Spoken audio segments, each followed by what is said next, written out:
Mr. Crypto Web 3 Gaming. Good day, Crypto Gamer. Today, I'm sharing with Hamster Combat Daily Zipper for September 10, 2024. Okay, the first letter is letter E, need natin ang dot. And then for the second one, which letter M, need natin ang dash, dash.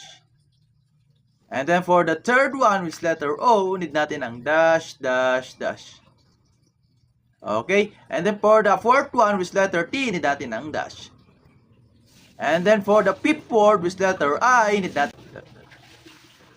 And then for the sixth word, which letter O, need natin ang dash, dash, dash. And then for the third one, last one, which is letter N, need natin ang dash and dot. Here we go. The words for today is emotion. Okay, take the prize. Okay, thank you.